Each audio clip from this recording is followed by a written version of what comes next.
A paz do nosso Senhor Jesus Cristo. Eu sou Veridiana Costa e estamos aqui hoje para mais um dia de leitura. Senhor Deus e Pai, glorificado e exaltado és o teu santo nome. Muito obrigada, Pai, por mais um dia de vida. Agradeço por sua bênção e por sua proteção.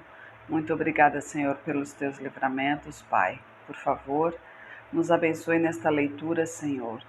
Que cada dia, que cada palavra sua, Pai, seja ensinamento em nossas vidas, em nossos corações, nos inspire e nos direcione sempre a Ti, em nome de Jesus.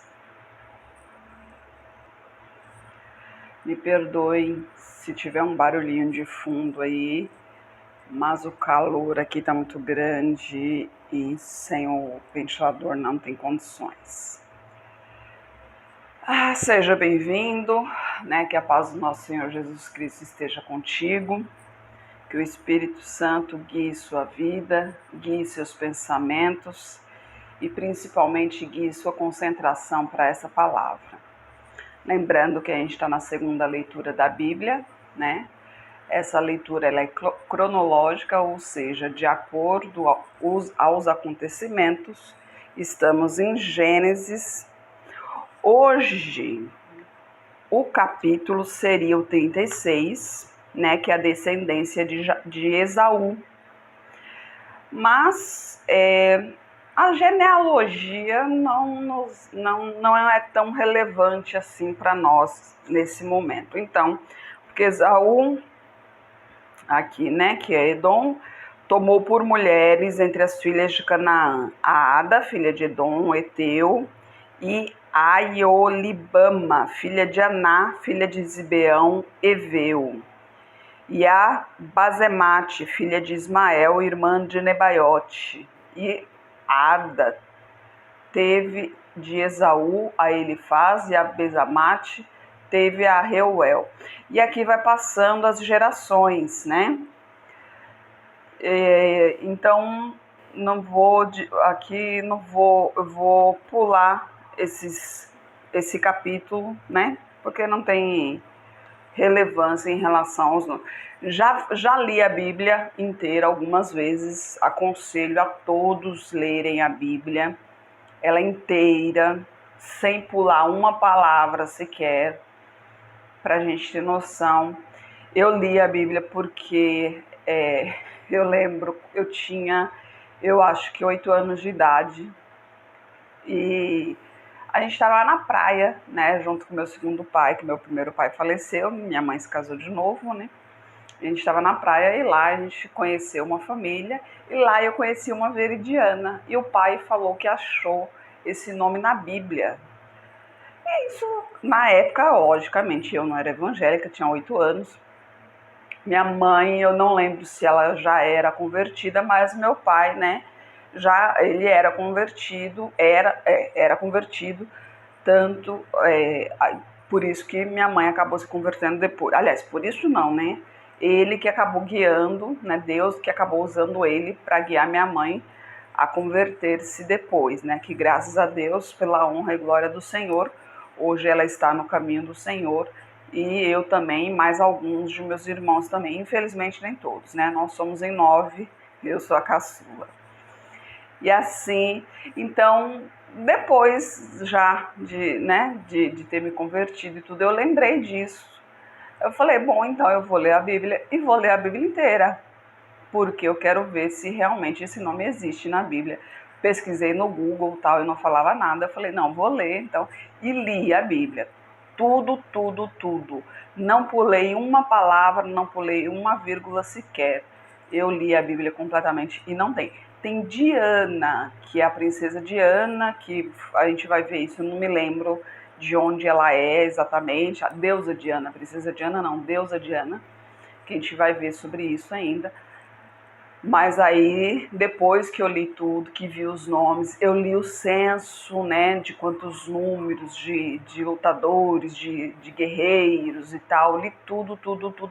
Falei, bom, agora já que eu li tudo, que eu já sei os nomes, que inclusive a gente só lembra realmente dos que realmente marcaram, como Moisés, Josué, esses que realmente tiveram marcas históricas, né? Então agora a gente lê as partes que realmente têm mais relevância, né? Porque, por exemplo, a genealogia é algo que não é relevante para a gente hoje, né?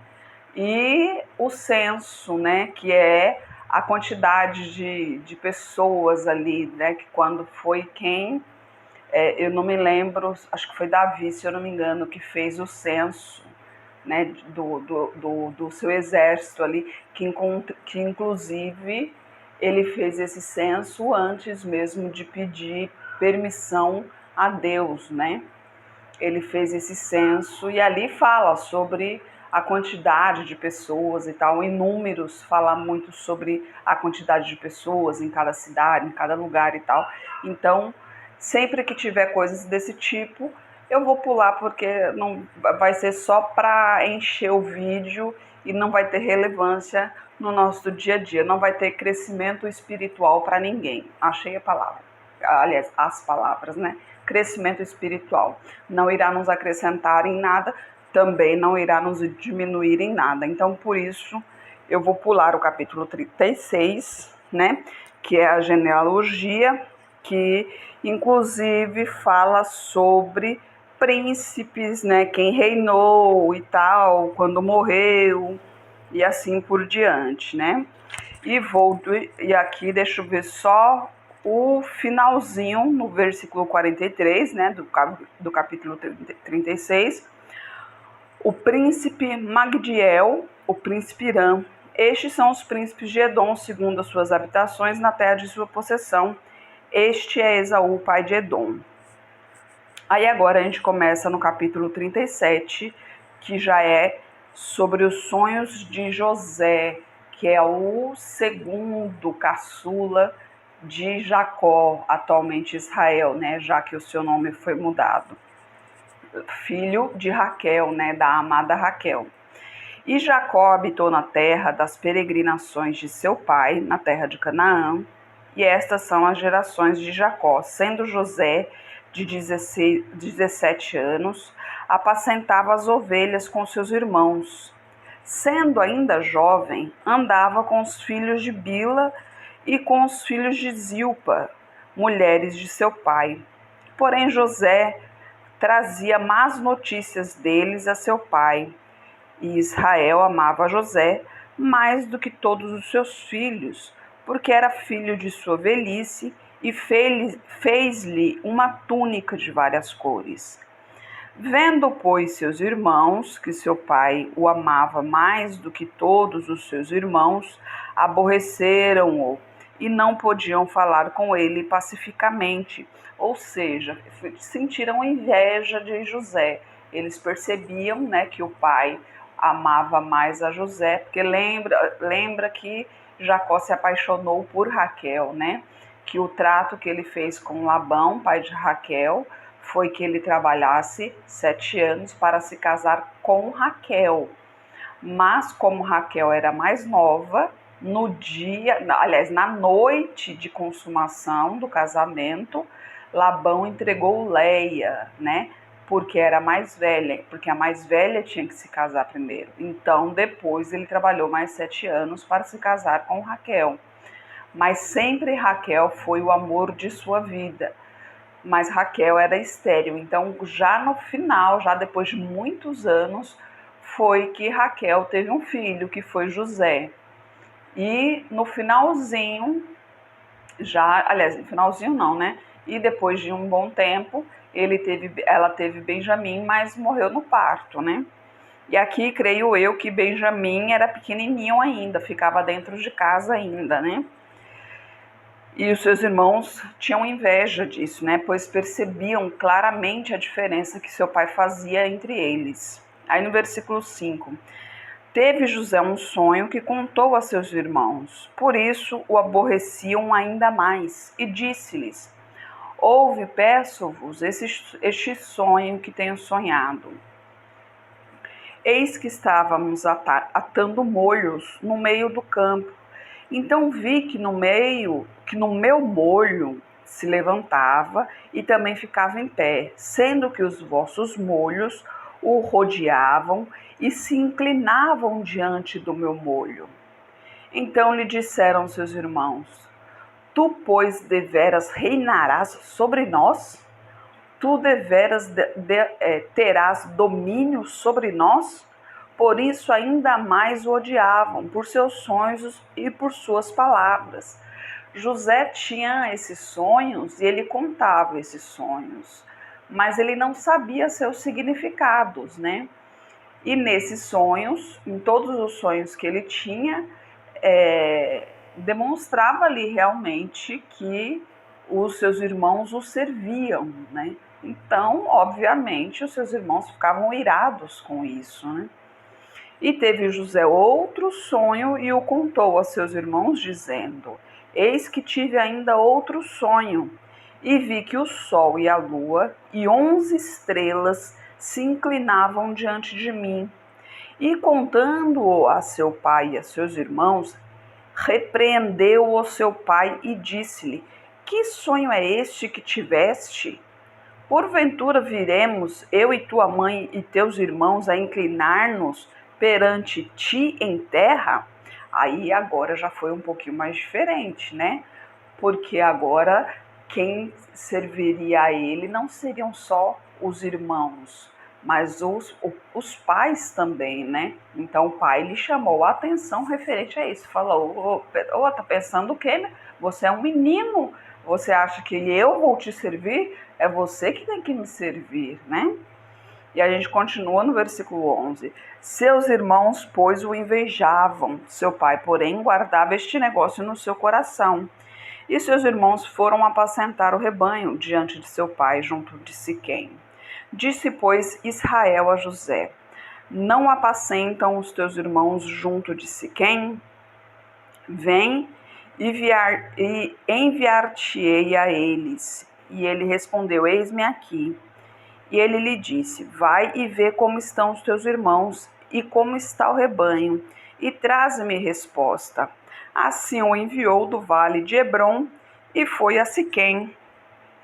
E achou-o um homem, porque eis que andava errante pelo campo. E perguntou-lhe o homem, dizendo: Que procuras? E ele disse: Procuro meus irmãos. Dize-me, peço-te, onde eles apacentam.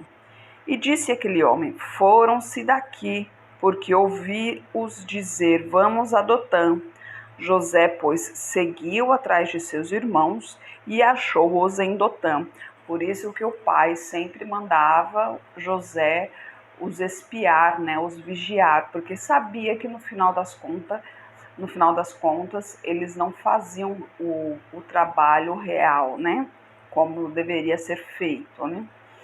E viram-no de longe, e antes que chegasse a eles, conspiraram contra ele para o matarem. E disseram um ao outro: Eis lá vem o sonhador mor. Vinde, pois, agora e matemo-lo. Lancemo-lo numa destas covas e diremos: Uma fera o comeu, e veremos que será dos seus sonhos. E ouvindo-o Rúben, livrou-o das suas mãos e disse: Não lhe tiremos a vida.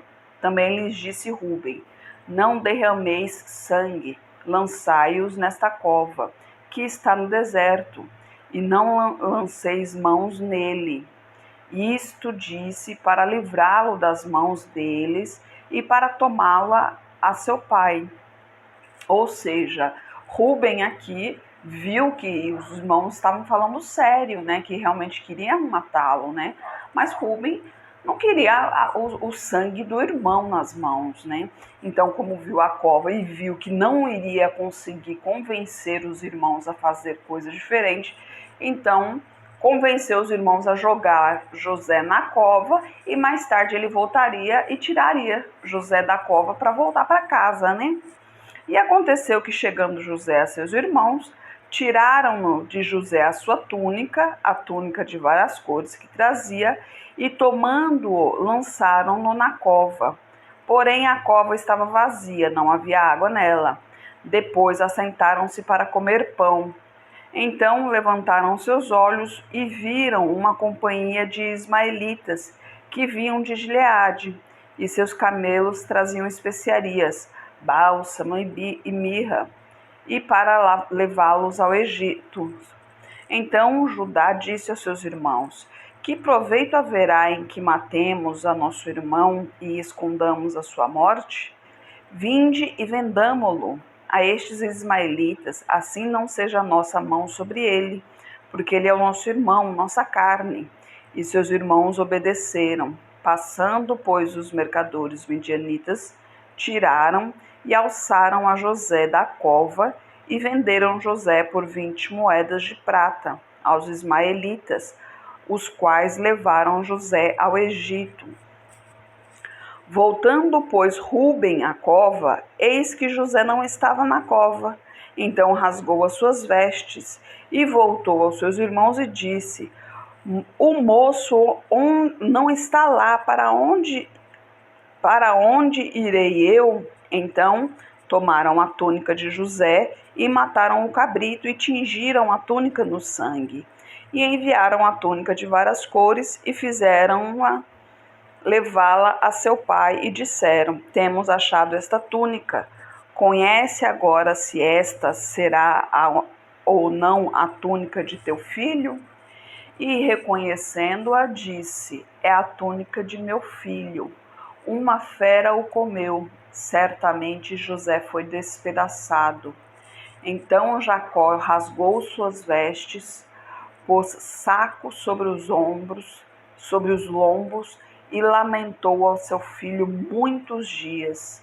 E levantaram-se todos os seus filhos e todas suas filhas para o consolarem. Recusou, porém, ser consolado e disse: porquanto com choro hei de descer ao meu filho até a sepultura. Assim o chorou seu pai. E os midianitas venderam-no no Egito a Potifar, eunuco de Faraó, capitão da guarda, né, de Faraó. Aqui começa a história de José. Agora imagine como foi para Israel, né, antigo Jacó, chegar e receber a notícia de que seu filho foi espedaçado por um animal, né? Não passava pela cabeça dele o que poderia ter acontecido. Mas vamos continuar, né? Judá e Tamar, que são os irmãos, né? No capítulo 38. E aconteceu que no mesmo tempo que Judá desceu entre seus irmãos e entrou na casa de um homem de Adulão, cujo nome era Ira, e viu Judá ali a filha de um homem cananeu, cujo nome era Sua, e tomou-a por sua mulher e entrou a ela. E ela concebeu, deu à luz a um filho, o qual chamou e tornou a conceber e deu à luz um filho, e o qual chamou Onã. E continuou ainda e deu à luz um filho, o qual chamou Selá. E Judá estava em Quezibe, quando ela o deu à luz. Judá, pois, tomou uma mulher para o seu primogênito, cujo nome era Tamar. Porém, o primogênito de Judá, era mau aos olhos do Senhor. Por isso o Senhor o matou. Então disse Judá a Onã: toma a mulher do teu irmão, casa-te com ela e suscita descendência a teu irmão. Onã, porém, soube que esta descendência não havia de ser para ele. Por isso aconteceu que, quando entrava a mulher de seu irmão, derramava o sêmen na terra para não dar descendência a seu irmão. E o que fazia era mal aos olhos do Senhor, pelo qual também o matou. Então disse Judá a Tamar, sua nora: fica-te viúva na casa de teu pai, até que Selá, meu filho, seja grande, porquanto disse, para que porventura não morra também este com seus irmãos. Assim se foi Tamar e ficou na casa de seu pai. Lembrando que naquela época o mais importante era que o homem tivesse um filho para manter a sua descendência. E era costume de que, se o homem falecesse, né, e a mulher não tivesse tido, e o homem não tivesse tido filho, então a viúva casar-se com um cunhado, ou seja, o irmão do falecido, para que tivesse filho pelo falecido, para que a descendência do falecido continuasse. Costumes da época, né, gente? Embora a gente fale isso, mas tem lugares que ainda é assim. E no versículo 12: passando-se pois muitos dias, morreu a filha de sua mulher, a filha de sua mulher de Judá, o qual, depois de consolado, subiu aos tosqueadores das suas ovelhas, e Tímna, ele e Ira, seu amigo, o adulamita, e deram aviso a Tamar, dizendo: eis que o teu sogro sobe a Tímna, a tosquear as suas ovelhas. Então ela tirou de sobre si os vestidos da sua viuvez e cobriu-se com um véu, envolveu-se e assentou-se à entrada das duas fontes que estão no caminho de Tímna, porque via que Selá já era grande e ela não lhe fora dada por mulher. Aí o que aconteceu? A nora percebeu que o tempo ia passando, o menino já era um rapaz e, ao invés de ter sido dado em casamento, não era dado a ela, ela continuava na casa dos pais. Então ela se disfarçou de prostituta quando soube que o sogro passaria por ali.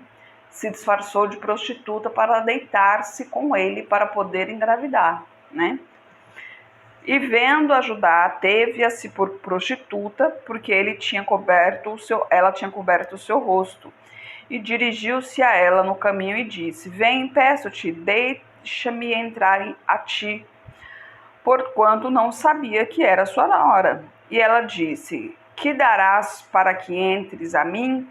E ele disse: eu te enviarei um cabrito do rebanho. E ela disse: dar-me-ás penhor até que o envies? Então ele disse: que penhor é que te darei? E ela disse: o teu selo, o teu lenço e o teu cajado, que está na tua mão. O que ele lhe deu, e entrou a ela. Assim ela concebeu dele. E ela se levantou e se foi, e tirou de sobre si o seu véu e vestiu os vestidos da sua viuvez.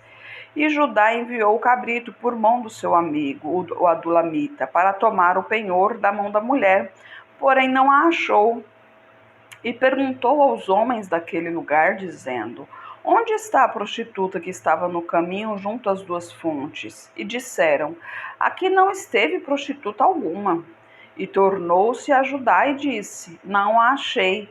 Também disseram os homens daquele lugar: aqui não esteve nenhuma prostituta. Então disse Judá: deixe-a ficar com o penhor, para que porventura não caiamos em desprezo. Eis que tenho enviado este cabrito, mas tu não a achaste.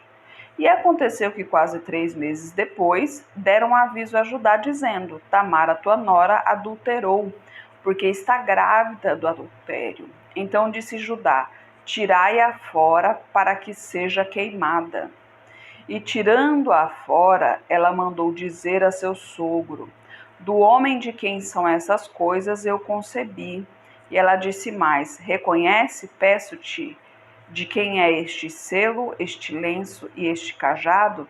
Então, reconhecendo-os, Judá disse: mais justa é ela do que eu, porquanto não a tenho dado a selar meu filho. E nunca mais a conheceu. Lembrando que eu comentei no início da leitura bíblica, né, que normalmente quando se usa a palavra conheceu, quer dizer ter relação sexual, né? Então quer dizer o quê? Que ele teve relação com ela quando ela se disfarçou de prostituta, ela engravidou, mas quando foi descoberto e quando ele percebeu que ela estava grávida dele, ele a colocou para dentro da sua casa, da sua tenda, mas nunca mais teve relações com ela, né? Ela viveu dentro de casa ali, né, para continuar a descendência da família, mas nunca mais teve relações com Judá. E aconteceu ao tempo de dar à luz que havia gêmeos em seu ventre, e sucedendo que, dando ela à luz, que um pôs fora a mão. Então a parteira tomou-a e atou em sua mão o fio vermelho, dizendo: este saiu primeiro. Mas aconteceu que, tornando ele a recolher a sua mão, saiu seu irmão. Então ela disse: tu tens rompido uma saída. E chamaram-lhe Pérez. E depois saiu seu irmão, em cuja mão estava o fio encarnado, e chamaram-se Zerá. As histórias são muito interessantes, né? A gente fica... Perdão, gente. Eu ainda fico... Eu sou meio estabanada, né? E o microfone aqui, ele não tem, esse não tem como prender. Mas são histórias interessantes que a gente vê assim, né? Porque, lógico, a palavra do Senhor é sagrada, a gente sabe disso tudo. Mas falam coisas do dia a dia deles, né? Então tem histórias do dia a dia deles. E é isso que eu falo, são histórias interessantes, coisas diferentes, costumes diferentes. É como a gente sair daqui do Brasil e ir para outros lugares, né? Passear ou viver em outros lugares. Cada lugar, aliás, dentro do próprio Brasil aqui, cada lugar, cada região tem o seu costume, tem até o seu dialeto, né? Tem o seu sotaque, tem a sua gíria, tem a sua linguagem própria, né? Tem como eles dizem, a resenha nas redes sociais aí, sobre a linguagem nordestina, por exemplo, a tradução da linguagem nordestina, que a linguagem nordestina é uma linguagem própria, né? Para poder identificar, tem o seu dicionário próprio. Então, na Bíblia aqui também a gente escuta histórias interessantes, né, dos acontecimentos, mas aqui também nos mostra que Judá, por exemplo, ele fez uma promessa, né?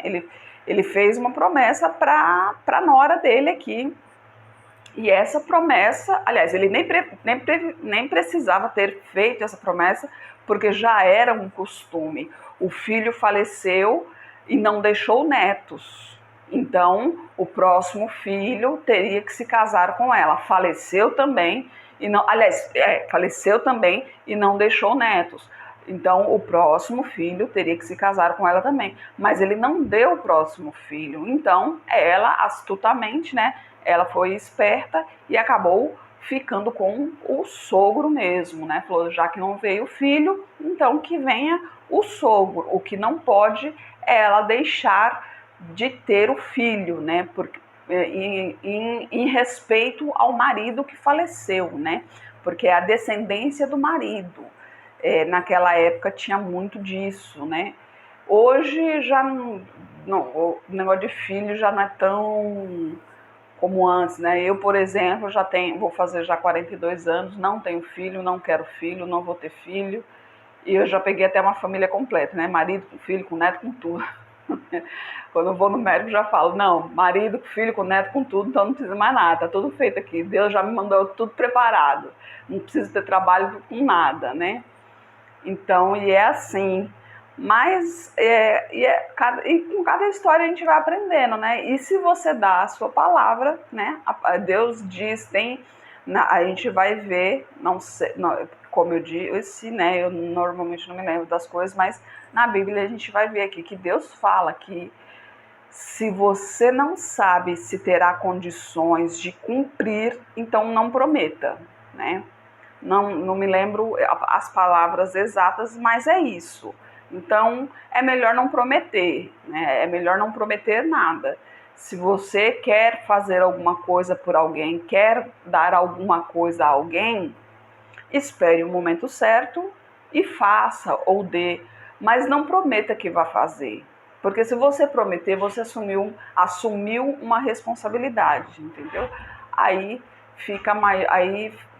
Se você não cumpre aquilo, você passa por ou mentiroso, ou por, outros termos que me fugiu a memória aí. A questão é que você não cumpriu a sua palavra. E principalmente com Deus, não faça votos com Deus se você não sabe se terá condições de cumprir, porque isso que é o mais importante. Pois muita gente tem costume de fazer votos com Deus, né? Então, preste bem atenção antes de você fazer um voto com Deus. Pense muito bem, reflita muito bem, converse com o Senhor, peça a bênção do Senhor, faça muitas orações, faça jejum, se a saúde permitir, faça jejum, tá? Antes de tudo, para dar então o voto ser realmente um voto limpo e justo e sincero, que você realmente tenha condição de cumpri-lo. Porque se você fizer um voto com Deus e não cumpri-lo, meu bem,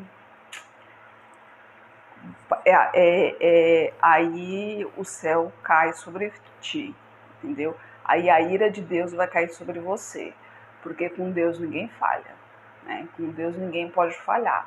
Nós podemos falhar conosco mesmo, com o nosso próximo. Aliás, nós somos falhos, mas não podemos falhar com Deus. Temos que estar sempre atentos para que isso nunca aconteça. Senhor Deus e Pai, glorificado, exaltado é o teu santo nome, Senhor. Muito obrigada, Pai, por tuas palavras, por tuas mensagens, Senhor. Esteja com essa pessoa que está orando comigo, Pai. Manifeste o teu poder na vida dela, Senhor. Traga sempre nas suas mãos, Pai. Proteja, abençoe, Senhor. Peço a Ti por toda a minha parentela, Pai. Proteja de todo mal, Senhor. Peço pelos nossos governantes, pelas nossas autoridades, que os teus anjos estejam guiando cada um deles de acordo com a tua vontade, Pai. Peço pelos teus filhos, Pai. Necessitamos de tua palavra, de teu conhecimento. Por favor, nos capacite cada vez mais para proclamarmos o teu evangelho, Senhor. É o que eu oro em nome de Jesus. Amém. Que Jesus Cristo esteja em seu coração e que Deus abençoe.